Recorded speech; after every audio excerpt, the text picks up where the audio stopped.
मेरा 20 साल का नौकर रामू हमेशा मेरे आगे पीछे घूमता रहता था।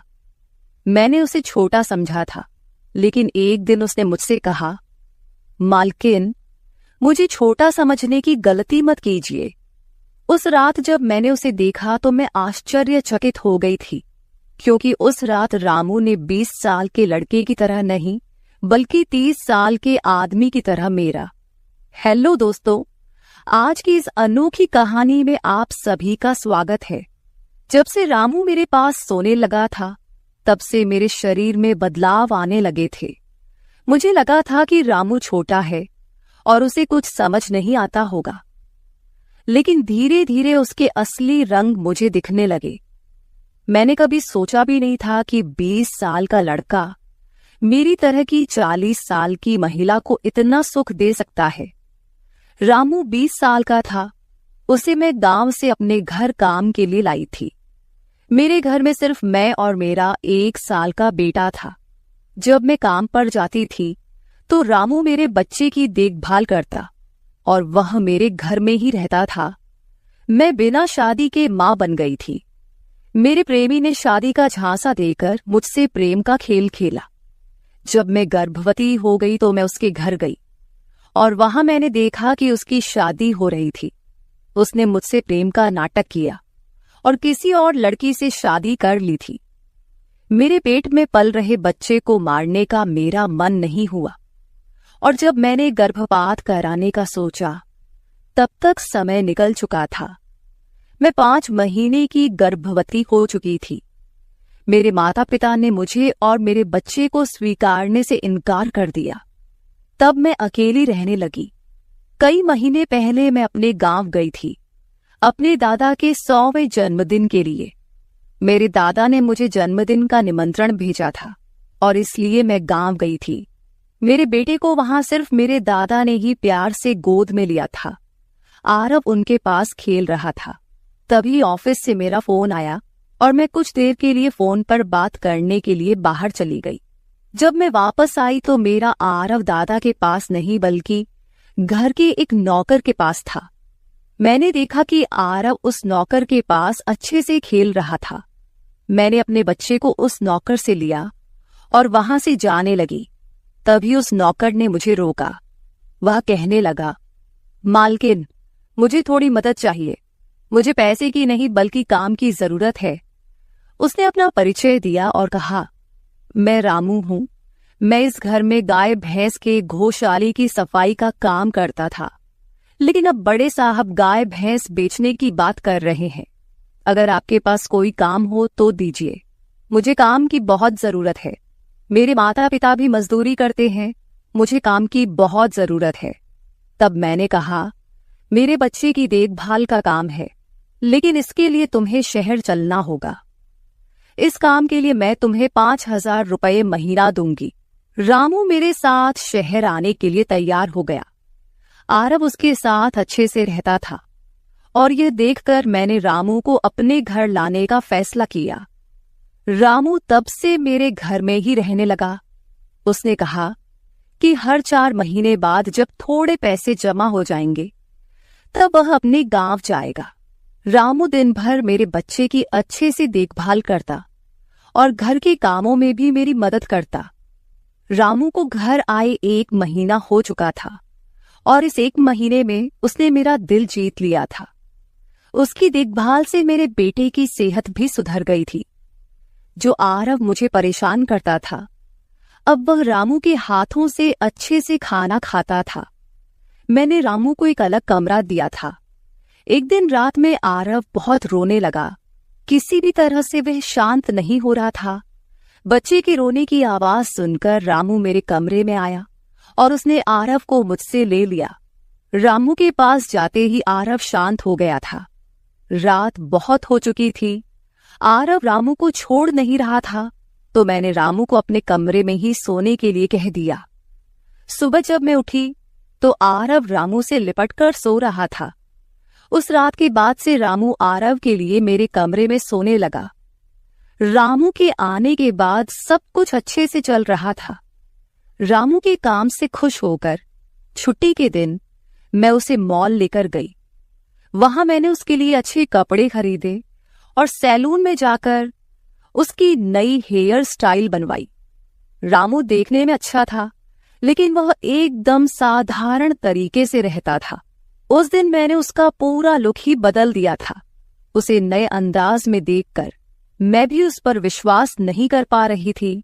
कल तक जो एक साधारण सा नौकर था, वह इतना हैंडसम और स्मार्ट दिख सकता है, इसकी मैंने कल्पना भी नहीं की थी। मॉल से हम घर आए तो आरव आते ही सो गया था। मैंने उसे कमरे में बिस्तर पर सुला दिया और पानी पीने के लिए बाहर जाने लगी। तभी रामू मेरे लिए पानी लेकर आया। पानी पीकर मैंने गिलास रखा और रामू मुझे तब से ही एकटक देख रहा था। जैसे ही मैंने गिलास रखा, उसने मुझे गले लगा लिया। कई सालों बाद किसी पुरुष ने मुझे गले लगाया था। मैंने उसे खुद से दूर किया।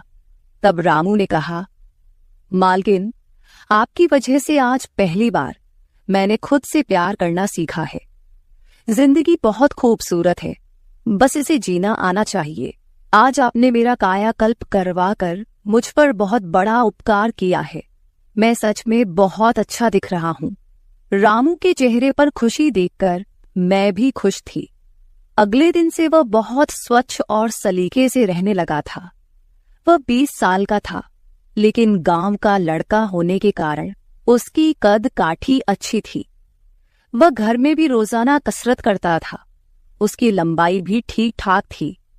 मैंने उससे उसकी पढ़ाई के बारे में पूछा था, लेकिन उसने कहा कि अब उसका पढ़ाई से मन उठ गया है। हर सुबह ऑफिस जाने से पहले मैं अपने बच्चे को दुलार कर ऑफिस के लिए निकलती थी। आज जब मैं ऑफिस के लिए निकलने से पहले आरव को चूमने गई, तब वह रामू की गोद में था। अचानक आरव ने अपनी गर्दन घुमाई और मेरे होंठ रामू के गाल पर जा लगे। मुझे बहुत शर्मिंदगी महसूस हुई। मैंने उससे माफी मांगी और ऑफिस के लिए निकल गई। शाम को जब मैं घर आई, तब भी मैं रामू की आंखों में नजर नहीं मिला पा रही थी। रामू ने आरव को खाना खिलाकर सुला दिया था। फिर हम दोनों ने साथ में खाना खाया। खाना खत्म करने के बाद मैं अपने कमरे में गई। वहां मैं अपनी दवाइयां ले रही थी। मुझे माइग्रेन की समस्या थी, उसी की दवा मैं ले रही थी। दवा लेने के बाद भी मेरा सिर बहुत दर्द कर रहा था। मैं अपने कमरे में सिर पकड़कर बैठी हुई थी। कुछ देर बाद रामू कमरे में आया। मुझे इस हाल में देखकर उसने पूछा कि क्या हुआ। जैसे ही उसे पता चला कि मेरा सिर दर्द कर रहा है, उसने मेरे सिर की मालिश शुरू कर दी। रामू की मालिश से मुझे आराम मिल रहा था। धीरे धीरे मुझे गहरी नींद आने लगी। उस रात मुझे बहुत अच्छी नींद आई थी। अगले दिन हमारे ऑफिस में ट्रेडिशनल डे का फंक्शन था और इसके लिए मैंने गुजराती लुक अपनाने का फैसला किया। मैंने घाघरा पहन लिया था, लेकिन स्कर्ट का नॉट बांधने में मुझे दिक्कत हो रही थी। तब मैंने रामू को कमरे में बुलाया और उससे नॉट बांधने को कहा। नॉट बांधते समय उसका हाथ मेरी खुली पीठ पर से गुजर रहा था। मैंने उसे छोटा समझा था, इसलिए मैंने उसे यह काम करने के लिए कहा था। मेरे पास और कोई विकल्प भी नहीं था। तैयार होकर जब मैं जाने लगी तो रामू ने मुझे रोका और अंदर से काजल लेकर आया।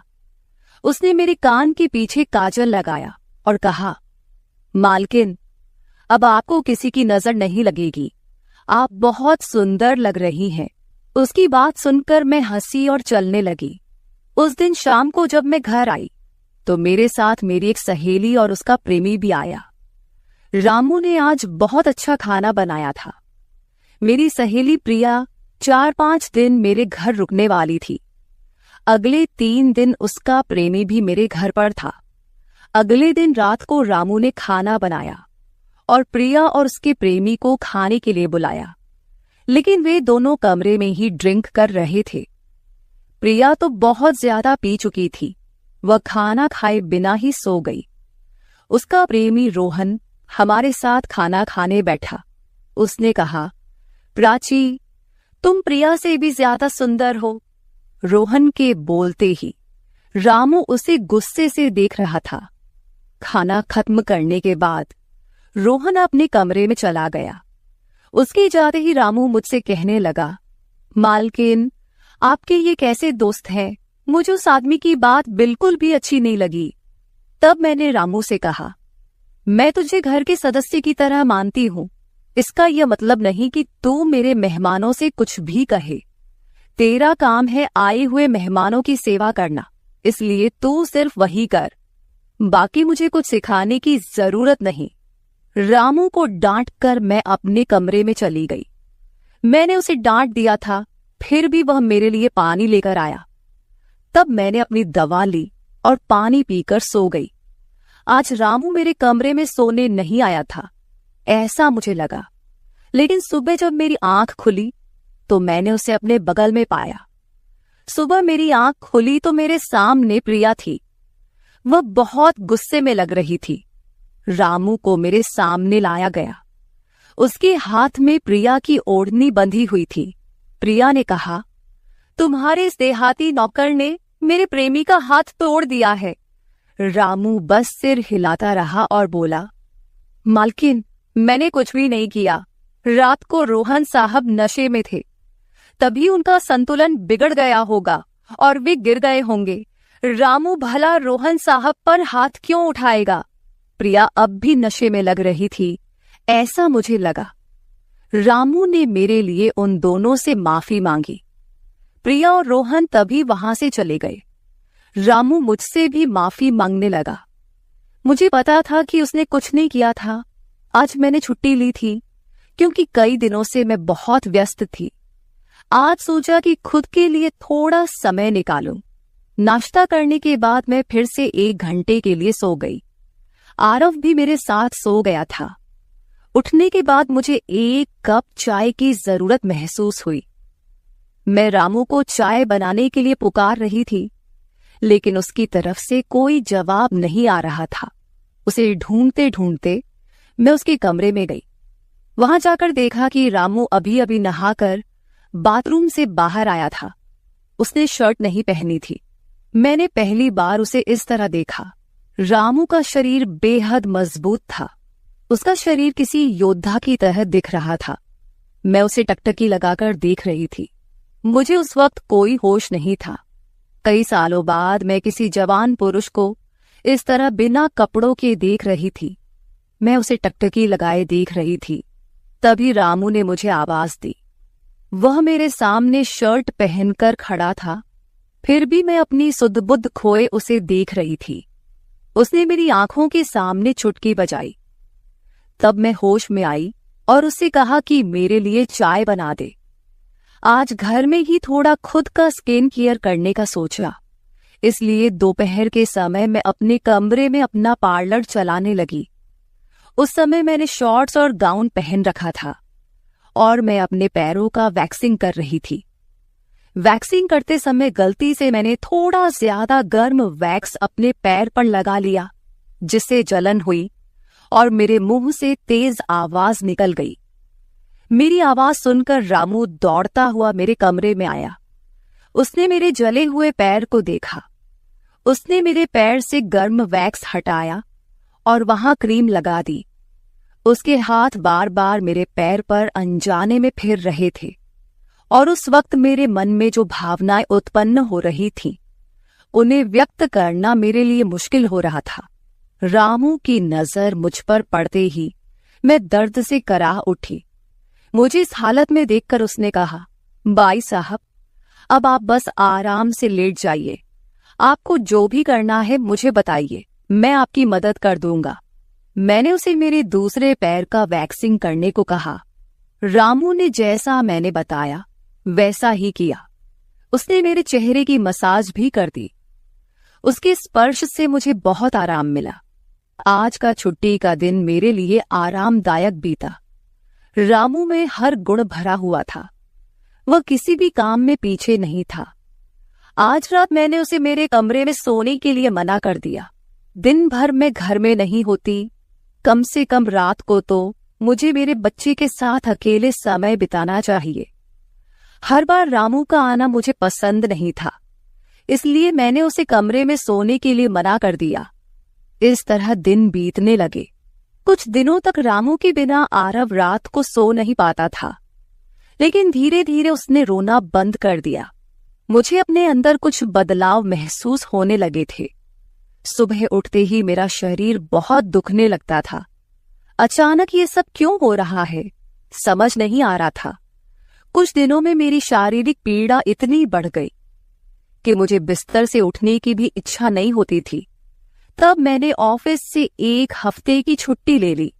कुछ दिनों आराम किया, शायद थोड़ा ठीक हो जाऊं। अब पूरा वक्त आरव रामू के साथ रहता था। जब उसे भूख लगती तो वह बीच बीच में मेरे पास आ जाता। आज मैं अपनी कमर पकड़कर बैठी थी। रात को रामू पानी लेकर मेरे कमरे में आया। मेरी कमर पर हाथ देखकर उसने समझ लिया कि मुझे बहुत तकलीफ हो रही है। रामू ने कहा, भाई साहब, अगर आपको कोई आपत्ति ना हो तो मैं आपकी कमर की मालिश कर देता हूं। मेरी कमर इतनी दुख रही थी कि मैंने उसकी मालिश के लिए हाँ कर दी, लेकिन उससे पहले मैंने अपने कमरे की लाइट बंद कर दी। छोटे 0 बल्ब की रोशनी में मेरी कमर उसे नहीं दिखेगी, इसलिए मैंने कमरे की बड़ी लाइट बंद करके 0 बल्ब जला दिया। वह जब मालिश कर रहा था, मुझे बहुत आराम मिल रहा था। मालिश करने से मेरी पीड़ा जैसे झट से गायब हो गई थी। मालिश करते समय रामू ने मुझसे पूछा, भाई साहब, आपको आरव के पिता की कभी याद नहीं आती? आप इतनी सुंदर और जवान होकर भी अभी तक अकेली क्यों हैं? उसके सवाल का मेरे पास कोई सही उत्तर नहीं था। मैंने उससे कहा कि शायद तुम्हारे सवाल का उत्तर मेरे पास नहीं है। उस सवाल पर वहीं विराम लग गया। रामू की मालिश से मुझे अच्छी नींद आ गई थी। अगले 2 दिन बाद वह तारीख थी जब मैंने अपने प्रेमी से मुलाकात की थी। आखिर वह दिन आ ही गया। उस दिन मैंने दिन भर अपने मन को किसी न किसी काम में व्यस्त रखने की कोशिश की, लेकिन रात के अंधेरे में मुझे अपने प्रेमी की बहुत याद आ रही थी। आज वह मेरे साथ नहीं था, लेकिन वह मेरे बच्चे का पिता था। आरव को देखकर मुझे रोज उसकी याद आती थी और आज मैं अपनी भावनाओं को छुपा नहीं पाई। मैं अपने कमरे में जोर जोर से रोने लगी। आरव पास में सो रहा था, इसका भी मुझे ध्यान नहीं रहा। मैंने आज अपनी दवाइयां भी नहीं ली थीं। रामू पानी लेकर मेरे कमरे में आया। मुझे रोते हुए देखकर उसने मुझे पानी पिलाया। जब मैं शांत हुई तो उसने मुझे दवाइयां दी। मेरे रोने की आवाज से आरव हल्का हिलने लगा। वह जाग न जाए, इसलिए रामू मुझे अपने कमरे में ले गया। वहां जाकर मैंने उसे कसकर गले लगा लिया। ऐसा लग रहा था कि मैंने अपना होश खो दिया था। मेरा रोने का कारण सुनकर रामू भी शांत हो गया था। वह लगातार मेरे आंसू पोंछ रहा था। रोते रोते मैंने उसका कंधा पकड़ लिया। धीरे धीरे मैंने उसे और करीब खींच लिया। मैंने उससे कहा, रामू, आज की रात मैं तुम्हारे साथ बिताना चाहती हूं। तब रामू ने कहा, भाई साहब, मैं अभी छोटा हूं, मुझे कुछ भी नहीं आएगा। उसकी बात सुनकर मैंने उसे और पास खींच लिया। उस रात मैं उसके कमरे में थी, लेकिन सुबह जब मैं उठी तो वह मेरे पास नहीं था। उसकी शर्ट वहीं पड़ी हुई थी। जब मैं बाहर गई तो मैंने देखा कि रामू मेरे बच्चे को दूध और बिस्किट खिला रहा था। मुझे आरव का ख्याल नहीं आया था, लेकिन रामू ने नहीं भुलाया। उसने हम दोनों माँ बेटे को खुश कर दिया था। रात की थकान के बाद मैं सुबह देर से उठी थी। दिन भर रामू ने मुझसे नजरें नहीं मिलाईं। आज प्रिया मुझसे मिलने घर आई थी। वह रामू की तरफ देख भी नहीं रही थी। रामू ने उसे पानी दिया और कमरे से बाहर चला गया। थोड़ी देर बातें करने के बाद प्रिया जाने लगी। जाते समय उसने मुझसे कहा, जितनी जल्दी हो सके अपने नौकर को यहां से निकाल दो। वह दिखने में जितना मासूम लगता है उतना है नहीं। उसकी बात का मैंने खास ध्यान नहीं दिया। रोज की तरह रात को खाना खाने के बाद रामू ने मुझे पानी का गिलास मेरे कमरे में लाकर दिया और उसने आरव को भी सुला दिया था। आरव आज बाहर हॉल में झूले में सो रहा था। रामू उसकी देखभाल कर रहा था। मैंने अपने कमरे की लाइट बंद कर दी। और सो गई। कुछ समय बाद मुझे आरव की आवाज सुनाई दी। उसकी आवाज से मेरी नींद खुली। मैं उठने वाली थी कि तभी उसकी रोने की आवाज बंद हो गई। कुछ समय बाद मुझे अपने कमरे का दरवाजा खुलने की आवाज सुनाई दी। मैं चुपचाप सब देख रही थी। रामू मेरे कमरे में आया था। उसने मेरे पास आकर ये देखने की कोशिश की कि मैं सो रही हूं या नहीं, और फिर उसने मेरा मोबाइल उठाया। उसकी वह खोजबीन देखकर मैंने जल्दी से कमरे की लाइट ऑन कर दी। मुझे जागता हुआ देखकर वह चौंक गया। मैंने उसके हाथ से अपना मोबाइल छीन लिया। मैंने उससे कहा, रामू, ये सब क्या चल रहा है? तुम इस वक्त यहां क्या कर रहे हो? वह कुछ नहीं कहकर वहां से जाने लगा, लेकिन मैंने उसे इतनी आसानी से छोड़ने का इरादा नहीं किया था। मैंने उसे उसका वीडियो दिखाया जिसमें वह प्रिया के बॉयफ्रेंड पर हाथ उठा रहा था। उस दिन रोहन के मोबाइल का कैमरा गलती से चालू रह गया था और उसमें उनकी हाथापाई रिकॉर्ड हो गई थी।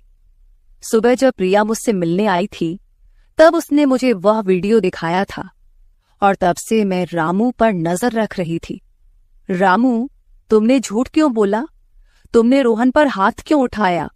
तब उसने कहा, जो भी आप पर बुरी नजर डालेगा उसके साथ मैं यही करूंगा। मालकिन, उस रात जब रोहन नशे में था वो आपके कमरे में आया था। वो आपके साथ कुछ गलत करने की कोशिश कर रहा था और इसलिए मैंने उस पर हाथ उठाया। रामू की बात सुनकर मैंने कहा, ठीक है, मैं तुम्हारी बात मानती हूं, लेकिन तुम मुझे नींद की दवा क्यों दे रहे थे? आज मैंने तुम्हें मेरे पानी में दवा मिलाते हुए देखा है। तुम्हारी नजर मुझ पर थी और तुम जो चाहते थे वह मैंने तुम्हें दे दिया है। अब अपना हिसाब करो और गांव निकलो। मेरी बात सुनकर रामू बोला, मालकिन, आप जैसा सोच रही हैं वैसा कुछ भी नहीं हुआ है। कल रात मैंने आपके साथ कुछ भी गलत नहीं किया। मैंने आपके पानी में नींद की दवा मिलाई थी जिससे आप मेरे पास आते ही सो गई थीं और मुझे आपके साथ कुछ भी गलत नहीं करना था। कुछ दिन पहले मैंने आपको रात में फोन पर बात करते हुए देखा था। मैंने आपकी बातें सुनी थी। आप फिर से अपने उस प्रेमी से मिलने की तैयारी कर रही थी। आपकी मुलाकात आपके ही घर में तय हुई थी। मुझे यह सब पता था। आप उससे ना मिले इसलिए मैं आपको रात में नींद की दवा दे रहा था। वह व्यक्ति अब भी आपको धोखा दे रहा है। वह आपसे झूठ बोल रहा है। वह आपके बच्चे को आपसे छीनने के लिए आपके करीब आ रहा है। उसकी पत्नी को बच्चा नहीं हो सकता, इसलिए वह आपके पास आ रहा है। उसने अपनी पत्नी को तलाक नहीं दिया है। वह आपसे झूठ बोल रहा है। रामू, तुम हो कौन? तुम्हें यह सारी जानकारी कैसे मिली? तब उसने कहा, आपके बाबा साहेब ने मुझे आपका फोटो दिखाया था।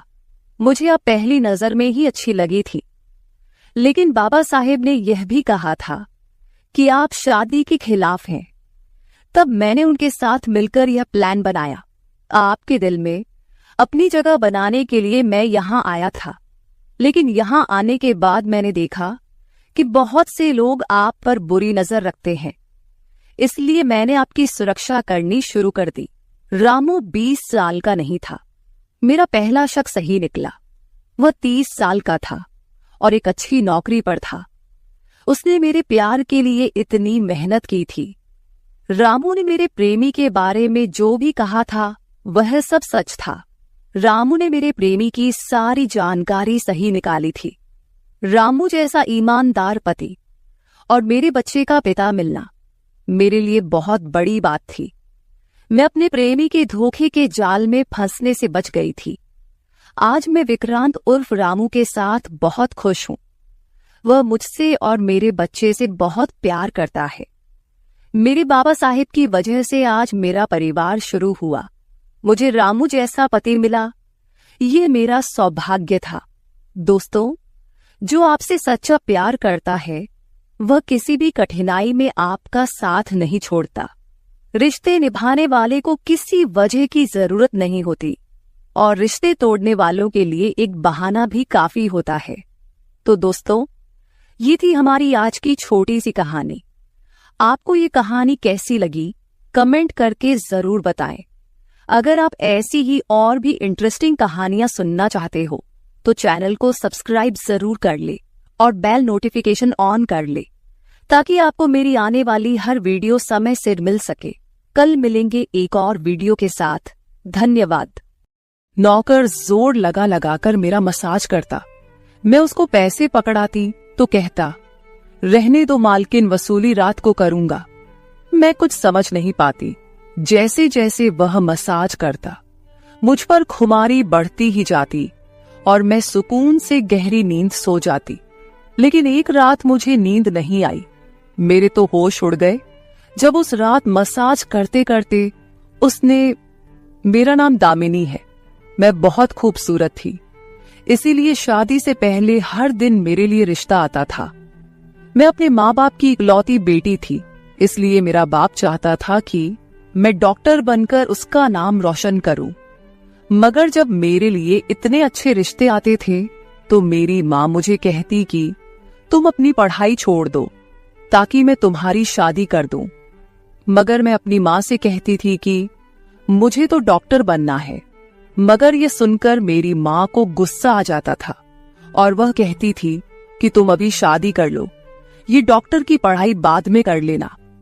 मगर मेरा बाप नहीं मानता था, इसलिए मेरी माँ एक बुजुर्ग बाबा के पास गई और उनसे कहा कि मैं अपनी बेटी की शादी करना चाहती हूँ। मगर उसका बाप नहीं मान रहा। कोई ऐसा ताबीज दो कि उसका बाप शादी के लिए फौरन मान जाए। उस बुजुर्ग ने मेरी माँ से 2000 रुपए लिए और ऐसा ताबीज दिया कि मेरा बाप मेरी शादी के लिए फौरन मान गया। ये रिश्ता दरअसल मेरे बाप के दोस्त ने अपने बेटे के लिए मांगा था और कहा कि आपकी बेटी शादी के बाद भी डॉक्टर बन सकती है। ये सुनकर मेरे बाप ने उससे शादी के लिए फौरन हाँ कह दिया और मैं विदा होकर अपने ससुराल आ गई। मेरे ससुराल वाले बहुत अमीर थे, इसलिए मैं और मेरे पति अलग घर में रहते थे। मेरा पति अपने बाप का बिजनेस संभालता था, इसलिए वह सुबह से शाम तक बिजी रहता था। मैं उसके घर गई तो वहां का ऐशो आराम देखकर मैं चौंक गई। मेरे पति ने मेरी सेवा के लिए कई नौकरानियां रखी हुई थी, मगर उसका एक नौकर धीरे धीरे मेरे करीब आने लगा। उस नौकर ने मुझसे कहा कि मैं यहाँ काफी सालों से काम कर रहा हूँ और आपके ससुराल वाले मुझे बिल्कुल घर के मेंबर की तरह ही समझते हैं। ये सुनकर मैंने भी उसे खास अहमियत देना शुरू कर दी। वह एक दिन मेरे कमरे में आ गया। मैं अभी तक बिस्तर में लेटी हुई थी। उसने मुझे थका थका देखा तो कहने लगा कि आप लेटे रहो, थक गई होगी। अगर आपको एतराज ना हो तो मैं आपके पैर दबा दूं। यह सुनकर मैं चौंक गई। मैं खूबसूरत थी, जवान थी, लेकिन मुझे मेरे पति के अलावा किसी मर्द ने नहीं छुआ था और ना ही मैंने किसी नौकर से कभी अपने पैर दबवाए थे। इसलिए मैंने फौरन मना कर दिया, क्योंकि मुझे अच्छा नहीं लगता कि कोई पराया मुझे छुए। यह सुनकर वह चुप हो गया और मेरे कमरे से चला गया। तभी मुझे एहसास हुआ कि मैंने उसकी बात का जवाब बहुत सख्ती से दिया था। शायद वह पहले भी मेरे ससुराल में ऐसे काम करता होगा, मगर मैंने साफ इनकार करके उसका दिल तोड़ दिया था। दरअसल मैं बहुत नरम दिल थी, इसलिए मुझे बाद में अफसोस होने लगा।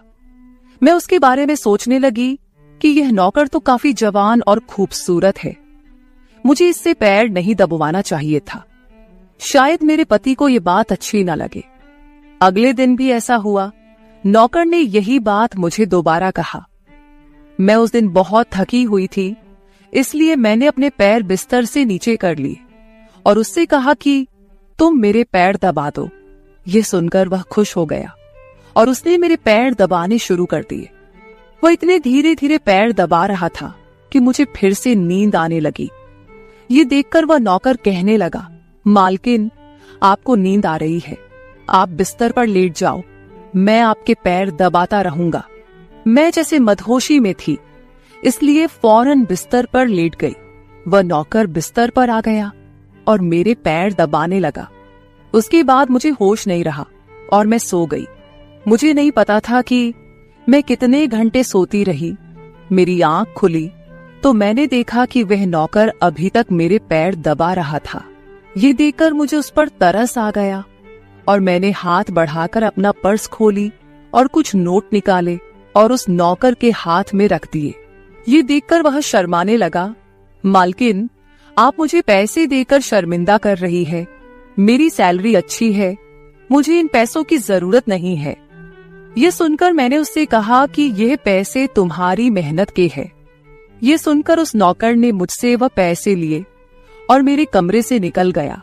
मेरा पति रात को देर से आता था, इसलिए मैंने शाम को फिर उस नौकर को अपने कमरे में बुलाया और उसे कहा कि तुम्हारी मालिश से मुझे बहुत अच्छी नींद आती है, इसलिए जब तक मेरा पति घर नहीं आ जाता तब तक तुम मेरे कमरे में ही रहना। शायद नौकर को पैसे का लालच आ गया था, इसलिए वह मेरी बात सुनकर खुश हो गया और कहने लगा, मैं तो आपका मामूली सा नौकर हूँ, जैसा आप कहोगे मैं वैसा ही करूंगा। आपके पैर दबाता रहूंगा ताकि आपकी थकान उतर जाए और आपको सुकून मिले। ये सुनकर मैंने उससे कहा कि तुम्हारे हाथों में जादू है, इसलिए तो मेरी सारी थकावट उतर जाती है। एक दिन नौकर ने मुझसे कहा कि आपकी सास भी कभी कभी मुझसे मसाज करवा लेती थी। ये सुनकर मैं चौंक गई। मुझे मेरी सास ऐसी नहीं लगती थी, मगर वह नौकर झूठ बोलने वाला नहीं लगता था। मुझे ससुराल आए 1 महीना होने वाला था, इसलिए मैंने नौकरों को परख लिया था। वह मुझे हर बात सच ही कहता था। मेरे घर में नौकरानियां भी काम करती थी, मगर वह झूठी और बेईमान थी। वह मुझसे जो बात सुन लेती थी उसे पूरे मोहल्ले में मशहूर कर देती थी, इसलिए मैं उन्हें अपने कमरे में नहीं आने देती। ये नौकर इस घर का पुराना नौकर था, इसलिए मैं उस पर भरोसा करती थी। नौकर भी मेरे कमरे में आता था, मगर अपनी नजरें झुकाकर रखता था। वह मेरे जिस्म को हाथ लगाता, मगर उसकी नीयत खराब न थी। ऐसा हर रात होता था। एक दिन मैंने अपने पति से कहा कि जब से हमारी शादी हुई है हम कहीं घूमने फिरने नहीं गए। ये सुनकर मेरे पति ने कहा कि जब से हमारी शादी हुई है तुम भी तो हर वक्त नींद में रहती हो। मैं रात को घर आता हूँ तो तुम गहरी नींद में होती हो। दिन को मेरे पास वक्त नहीं होता और रात को मेरे घर आने से पहले तुम सो जाती हो। ये सुनकर मैं अपने दिल में सोचने लगी कि यह सब नौकर की मालिश की वजह से हो रहा था। मेरे पति की शिकायत सही थी। मुझे रोज रात को अपने पति के लिए जागना चाहिए था। उस दिन मैंने फैसला किया कि आज रात जब नौकर मुझे मालिश के लिए कहेगा तो मैं इनकार करूंगी, ताकि मुझे नींद ना आए और मैं अपने पति के आने तक जागती रहूं। शाम हुई तो मैंने नहाकर खुद को खूब तैयार किया और दुल्हन बनकर बिस्तर पर बैठ गई। नौकर मेरे कमरे में आया तो उसने मुझे मालिश के लिए पूछा, मगर मैंने साफ इनकार कर दिया। मेरी बात सुनकर वह कुछ उदास हो गया और वापस चला गया। कुछ देर बाद नौकर मेरे कमरे में आया तो उसके हाथ में दूध का गिलास था। मैंने खाना नहीं खाया था, इसलिए फौरन दूध पी ली और अपने पति का इंतजार करने लगी, मगर मुझे नींद आ गई और मैं सो गई। सुबह में जागी तो नौकर फौरन मेरे कमरे में आया और कहने लगा, मालकिन आपके लिए नाश्ता लेकर आऊं। ये सुनकर मैंने अपने पति के बिस्तर की तरफ देखा, वह खाली था। ये देखकर नौकर कहने लगा, मालिक को जरूरी काम था, वह नाश्ता करके चले गए। ये सुनकर मेरा मूड खराब हो गया। मैं रात भर उसका इंतजार करती रही, मगर वह सुबह होते ही ऑफिस चला गया। मैंने नौकर से कहा कि मेरे लिए चाय ले आओ। नौकर कमरे से बाहर निकल गया। तभी मैंने अपने जिस्म की तरफ देखा तो चौंक गई। रात को मैंने दुल्हन का कपड़ा पहना हुआ था, मगर अब मेरे जिस्म पर कोई और कपड़े थे। मगर मैंने अभी जेवरात पहने हुए थे। मेरा सर भारी होने लगा। मुझे ये सोचकर चक्कर आने लगे कि रात को मेरे साथ क्या हुआ था और मेरे कमरे में कौन था और उसने मेरे साथ क्या किया था, मगर मुझे कुछ याद ना आया। मेरा दिल घबराने लगा और मैंने अपना सर पकड़ लिया। मेरा पूरा जिस्म दर्द कर रहा था, इसलिए नौकर चाय लेकर आया तो मैंने उससे कहा कि मेरा जिस्म दबा दो। यह सुनकर वह बिस्तर पर आ गया और मुझे दबाने लगा। उस दिन मैं देर तक बिस्तर पर पड़ी रही। उस दिन मेरे पति अचानक घर आ गए। मैंने उसे देखा तो उस पर बरस पड़ी। मैं रात को तुम्हारे लिए दुल्हन बनकर जागती रही, मगर तुम नहीं आए। ये सुनकर मेरे पति कहने लगे, मैं रात को कमरे में आया तो तुम गहरी नींद में थी, इसलिए मैंने तुम्हें नहीं जगाया। ये सुनकर मैं चौंक गई, मगर मेरे कपड़े किसने बदली किए और नींद पूरी होने के बावजूद मेरा जिस्म क्यों दर्द कर रहा है? मैं उलझ गई थी। मेरे पति कहने लगे, अच्छा ठीक है, मूड खराब करने की जरूरत नहीं है। मुझे आज रात एक काम के सिलसिले में बाहर जाना है, इसलिए देर हो जाएगी, मगर अभी मेरे पास 3-4 घंटा फ्री है। अगर तुम कहो तो हम अभी कहीं बाहर जा सकते हैं। ये सुनकर मेरा मूड खुद ब खुद ठीक हो गया और मैं सारी रात वाली बातों को भूलकर खुश हो गई। शादी के बाद यह पहला मौका था कि मैं अपने पति के साथ कहीं बाहर जा रही थी। मैं जल्दी जल्दी तैयार होने लगी, जबकि मेरा पति गाड़ी में बैठकर मेरा इंतजार करने लगा। उस वक्त नौकर मेरे कमरे में आ गया और मुझसे पूछा, मालकिन आप कहीं जा रही हैं क्या? ये सुनकर मैंने उससे कहा कि हाँ, मगर तुम क्यों पूछ रहे हो? ये सुनकर नौकर कहने लगा, मैं आपका नौकर हूं, मगर आपको यही सलाह दूंगा कि आप बाहर नहीं जाओ, क्योंकि आपका जिस्म थक जाएगा। ये सुनकर मुझे गुस्सा आ गया और मैंने उससे कहा कि तुम मेरे नौकर हो, मेरे पति बनने की कोशिश मत करो। ये कहकर मैं बाहर चली गई। न जाने मुझे किस बात पर गुस्सा आ गया था। मैंने उस नौकर को खूब खरी खरी सुना दी। वह भी अपनी औकात जान गया था। तभी तो मैं जब घर आई तो वह मेरे सामने नहीं आया। मेरे पति मुझे गेट पर उतारकर वापस बाहर जा चुके थे। जबकि मैं अंदर आई तो मेरा सारा जिस्म बुरी तरह दुख रहा था। शायद मेरे जिस्म को मालिश की आदत हो गई थी। तभी तो रात होते ही वह मालिश के लिए तड़पने लगता था, लेकिन मैंने उस नौकर को नाराज कर दिया था, इसलिए आज वह मेरी मालिश करने नहीं आया। मगर मुझे उसकी जरूरत थी, इसलिए मैंने एक नौकरानी को बुलाया और उस नौकर को बुलाने को कहा। थोड़ी देर गुजरी थी कि वह नौकर मेरे कमरे में आ गया, मेरे बिस्तर पर बैठ गया और चुपचाप मेरे पैरों को दबाने लगा। यह देखकर मुझे शर्मिंदगी हुई। मैंने उसे इतना बुरा भला कहा, मगर उसने मेरी बात को बिल्कुल बुरा नहीं माना। मैंने उसे चुप देखा तो कहने लगी, मुझे उस वक्त पता नहीं क्या हो गया था, इसलिए मैंने तुम्हें खरी खरी सुनाई। मैं इतने दिनों के बाद अपने पति के साथ कहीं बाहर जा रही थी, इसलिए मुझे तुम्हारा टोकना अच्छा नहीं लगा, इसीलिए मुझे माफ कर दो। मैं उसकी मालकिन थी और उसे इस काम के पैसे देती थी, मगर अब भी मुझ में इंसानियत जिंदा थी, इसलिए मैंने मालिक होकर भी नौकर से माफी मांग ली, क्योंकि वह भले ही नौकर था, मगर वह एक इंसान भी तो था। मेरी बात सुनकर वह नौकर कहने लगा, मैं आपका नौकर हूं, इस काम के लिए मैं आपसे सैलरी लेता हूं, इसलिए आपको हक है, आप जो चाहे मुझे कह दे। ये सुनकर मैं चुप हो गई, मगर मैंने सोच लिया था कि आइंदा इससे ऐसा कुछ नहीं कहूंगी। वह उस रात देर तक मेरी मालिश करता रहा और फिर मुझे नींद आ गई। मुझे नहीं पता था कि नौकर मेरे कमरे से कब निकला और कब मेरे पति घर पर आए।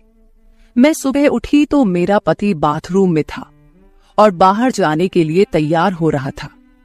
मैं उसे हैरानी से देखने लगी। पता नहीं आजकल मुझे क्या हो रहा था। नौकर की मालिश से मुझे इतनी गहरी नींद आती कि मुझे किसी बात का होश ना रहता था। मुझे इस बात का भी पता नहीं चलता था कि मेरा पति कब कमरे में आता था। मैं सोचने लगी कि इस नौकर की मालिश में ऐसा क्या जादू था कि वह मेरे पति के आने से पहले ही मेरी मालिश करता, तो मैं अचानक गहरी नींद में सो जाती थी। सुबह जब मैं उठती तो मेरा सर भारी महसूस होता और मैं चलने फिरने के काबिल नहीं रहती। मगर यह बात मैंने अपने पति को नहीं बताई, क्योंकि मैं नहीं चाहती थी कि ये बात मेरे पति को पता चले कि मैं उस नौकर से मसाज करवाती थी। एक दिन मेरा पति दिन के वक्त घर पर ही रहा। मैंने नौकर से घर के सारे काम करवाए, अपने कमरे में नहीं आने दिया। नौकर भी घर के सारे काम करता रहा और मसाज वाली बात किसी के सामने अपने मुंह से नहीं निकाली। मैं भी चाहती थी कि यह बात किसी को पता ना चले। इस दौरान जब मेरा पति घर से बाहर जाता था, मैं उस नौकर को कमरे में बुला लेती थी। मगर एक दिन मेरा पति अचानक ही घर आ गया और मैं कमरे में थी। यह देखकर मैं बहुत घबरा गई और सोचा कि पति के आने से पहले नौकर को भगा दूं। मगर यह नौकर भी बड़ा समझदार था। मेरे पति के आने से पहले दूसरे काम पर लग गया और मेरे पति को कुछ पता नहीं चला। मैं मसाज घर की नौकरानियों से भी करवा सकती थी, मगर उस नौकर के हाथ में क्या जादू था कि मैं उसे हर रोज अपने कमरे में बुला लेती थी। मुझे पता नहीं क्या हो जा रहा था। जिस रात मैं नौकर से मसाज नहीं करवाती थी, उस रात मेरे पूरे जिस्म में दर्द हो जाता था। सुबह में जागती तो मेरा सर भारी हो जाता था और मुझे थकान भी हो जाती थी। एक रात मैंने नौकर से मालिश करवाई और गहरी नींद सो गई। सुबह मेरी आंख खुली तो फिर से मेरे कपड़े चेंज हो चुके थे। ये क्या माजरा था? ऐसा कौन करता था? क्या मेरा पति मेरे साथ ऐसा कर रहा था? मैं सोच में पड़ गई। मैंने शीशे के सामने जाकर देखा तो चौंक गई। मेरे पूरे जिस्म पर लाल निशान पड़ गए थे। यह कैसे निशान थे? मैं अपने जिस्म पर हाथ फेरने लगी। मैं जैसे उस निशान को मिटाना चाहती थी, मगर ऐसा न हुआ। अगले दिन फिर मैंने अपने जिस्म को देखा कि निशान खत्म होने के बजाय फैलने लगे थे। मैं घबरा गई। तभी मेरे कमरे में नौकर आ गया और उसने मुझे मालिश को कहा। मैं उस निशान को छुपाना चाहती थी, इसलिए उसे कहा कि आज तुम सिर्फ मेरे पैर दबा दो। उसने मुझसे कुछ नहीं पूछा, मगर मैं अंदर ही अंदर डर रही थी। किसी दिन मेरे पति ने यह निशान देख लिए तो मैं उसे क्या जवाब दूंगी। मैं ये सोच सोचकर थक चुकी थी, इसलिए मैंने तकिए पर पैर रख दिए। नौकर मेरा मसाज करने लगा। मेरी आंखें नींद से बंद होने लगी थी। तभी मुझे नौकर ने ऐसी बात कह दी जिसे सुनकर मेरे होश उड़ गए। उसने मुझसे कहा, मालकिन आप मुझे बहुत अच्छी लगती हो। मेरी आंखें बहुत बोझल होने लगी थी। मुझे उसकी बात समझ नहीं आई और फिर मैं गहरी नींद सो गई।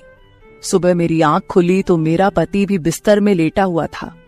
मेरा सर भारी हो रहा था और जिस्म दर्द से छूट रहा था, मगर उसके बावजूद मैं अपने पति के करीब गई और उसे धीरे से उस निशान के बारे में बता दिया। मैंने सोचा कि यह निशान बढ़ रहे थे, इसलिए मुझे यह बात अपने पति को बता देनी चाहिए। ये सुनकर मेरे पति ने मेरे जिस्म से कपड़ा हटाया तो वह उछल पड़ा। वह मुझसे दूर हो गया और कहने लगा, तुमने मुझे धोखा दिया है, बेवफाई की है और तुम्हें उसी की सजा मिली है। यह कोई बीमारी नहीं है, बल्कि तुम्हारा गुनाह है। मुझ में क्या कमी थी जो तुमने दूसरा मर्द तलाश कर लिया? मैं काम में बिजी था, मर तो नहीं गया था कि तुमने एक और चक्कर चला लिया। यह सुनकर मैं हक्का बक्का रह गई। मैंने उससे कहा कि यह आप कैसी बातें कर रहे हैं, मैं बेकसूर हूं। मगर मेरा पति हंसने लगा और कहने लगा, ये निशान बता रहे हैं कि तुम गुनहगार हो, इसीलिए मेरे घर से निकल जाओ। मैं तुम्हें तलाक के पेपर भेज दूंगा। उसने मुझे धक्के मार मार कर घर से निकाल दिया। मैं रोते हुए अपने माँ बाप के घर आ गई और उन्हें अपनी बेगुनाही का यकीन दिलाया। वे मेरे अपने थे, इसलिए उन्होंने यकीन कर लिया। उन्होंने कहा कि वह मेरे पति से बात करने जाएंगे, मगर उनके जाने से पहले ही तलाक के कागज आ गए और मेरी हंसती मुस्कुराती दुनिया उजड़ गई। मैं इसका जिम्मेदार किसको ठहराती? कोई भी तो नहीं था। मैं कई दिनों तक रोती रही। मुझे ऐसा लगने लगा था जैसे मैं मरने वाली थी। एक दिन मेरी माँ मेरे कमरे में आई और कहने लगी कि तुमसे कोई मिलने आया है। मैं भागकर गई कि शायद मेरे पति आए हो, उसे मेरी बेगुनाही का एहसास हो गया हो। मगर वहां मेरा पति नहीं था, बल्कि वही नौकर था जो उसके घर काम करता था। मैंने उसे आने का कारण पूछा तो वह कहने लगा, मैं आपके उन निशानों के बारे में जानता हूं। ये सुनकर मैं चौंक गई। मैंने उसको कसकर पकड़ा और उसकी शर्ट का बटन एक झटके से खोल दिया। मुझे अब समझ आया कि मेरे पति ने मुझ पर इतने गंदे इल्जाम क्यों लगाए थे। ये कहकर मैंने नौकर के सीने पर मुक्के मारने शुरू कर दिए। मैंने कहा, ये निशान मेरे जिस्म पर कैसे आए? तुमने मसाज के बहाने मेरे साथ क्या क्या किया था? मुझे सच सच बताओ। ये सुनकर नौकर ने मेरे दोनों हाथ पकड़ लिए और कहने लगा, मेरा नाम राजेंद्र है और मैं तुम्हारे साथ यूनिवर्सिटी में पढ़ता था, मगर मुझे तुमसे प्यार हो गया। मैं भी डॉक्टर बनना चाहता था और मैंने सोचा था कि जब हम दोनों डॉक्टर बन जाएंगे तो मैं तुम्हारे बाप से तुम्हारा हाथ मांग लूंगा। मगर एक दिन तुम्हारी सहेली की जुबानी मुझे पता चला कि तुम्हारी माँ तुम्हारी शादी जल्द करना चाहती है, इसलिए मैंने डर कर तुम्हारे घर रिश्ता भेजा। मगर तुम्हारे बाप ने इनकार कर दिया और कहा कि मैं अपनी बेटी की शादी तब करूंगा जब वह डॉक्टर बन जाएगी। इसलिए मैं टेंशन फ्री होकर अपनी पढ़ाई करने लगा। मुझे 1 हफ्ते के लिए अपने कजिन की शादी के लिए शहर से बाहर जाना पड़ा, तभी तुम्हारी शादी हो गई। वह यह सब मुझसे कह रहा था और मैं चुपचाप उसे देख रही थी। जब मैं वापस आया तो मेरी मोहब्बत किसी और की दुल्हन बन चुकी थी। मैं तुम्हारे प्यार और दीवानगी में तुम्हारे ही घर का नौकर बन गया ताकि मैं तुम्हारे करीब रह सकूं। मैं तुम्हारे करीब आना चाहता था, इसलिए मसाज के बहाने तुम्हारे कमरे में आ जाता था और रात को तुम्हारे दूध में बेहोशी की दवा मिला देता था ताकि तुम सोती रहो और तुम्हारा पति तुम्हारे करीब ना आ सके, क्योंकि तुम मेरी थी। मैं तुम्हें किसी और के करीब नहीं देख सकता था। ये सुनकर मैं हक्का बक्का रह गई। क्या तुमने मेरे साथ कभी कुछ गलत किया? ये सुनकर उसने मेरा हाथ अपने सर पर रख लिया और कहा, मैं तुमसे प्यार करता था, इसलिए तुम्हारी इजाजत के बगैर मैं तुम्हारे साथ कुछ नहीं करना चाहता था। ये सुनकर मैंने उस निशान की तरफ इशारा किया जो हम दोनों के जिस्म पर थे। ये सुनकर वह हंस दिया और कहा कि मैं डॉक्टर हूं और यह सिर्फ इन्फेक्शन है। ये मैंने इसलिए किया ताकि तुम्हारे पति को हम दोनों के ऊपर शक हो जाए। ये कहकर उसने मुझसे माफी मांग ली और मैंने पूरे 1 साल उसे सजा देने के बाद माफ कर दिया और फिर उसके साथ शादी कर ली। तो मेरे प्यारे दोस्तों, ये थी हमारी आज की छोटी सी कहानी। आपको ये कहानी कैसी लगी कमेंट करके जरूर बताएं। अगर आपको ये कहानी पसंद आई हो तो इसे लाइक करें और अपने दोस्तों के साथ शेयर करें। अगर आप ऐसी ही और भी इंटरेस्टिंग और रोमांटिक कहानियां सुनना चाहते हो तो चैनल को सब्सक्राइब जरूर कर ले और बेल आइकॉन ऑन कर ले ताकि आपको मेरी हर कहानी समय पर मिल सके। कल मिलेंगे एक और नई कहानी के साथ। धन्यवाद।